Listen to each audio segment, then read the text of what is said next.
We're on the front lines of the climate crisis. This isn't a theoretical thing, this is happening.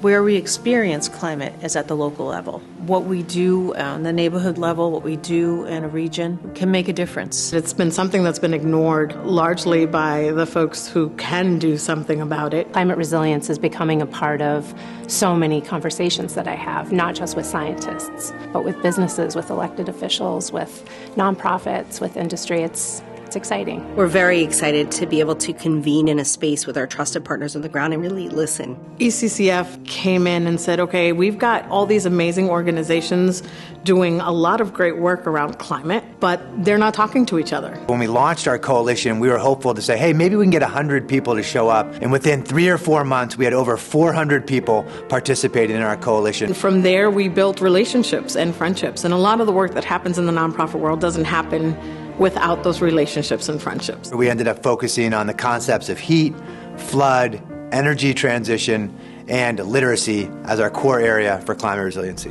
We can either wait for the issue to come, like a flood, which knows no borders, right?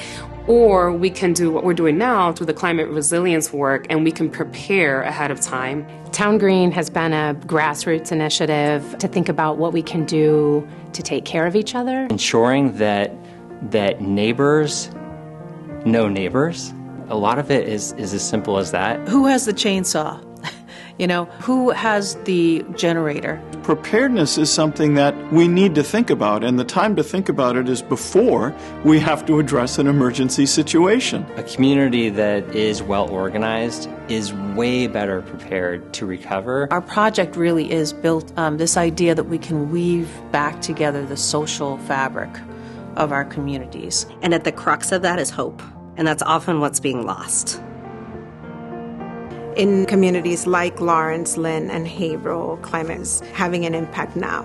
Basically, the most impacted are families that have the least resources. The people closest to the challenges are the ones that know what the solutions are. So I think the folks at the table are coming with different perspectives. Collectively, it makes us stronger and we see a bigger picture. So in the Latino community, our young people are all in.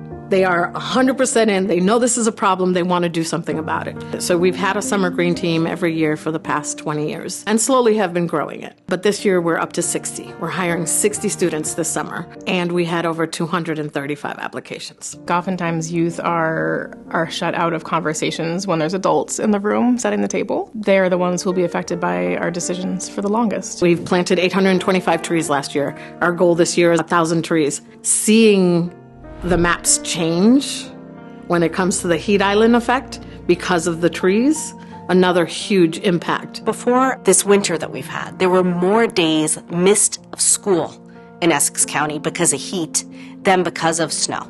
I love environmental work and climate resiliency.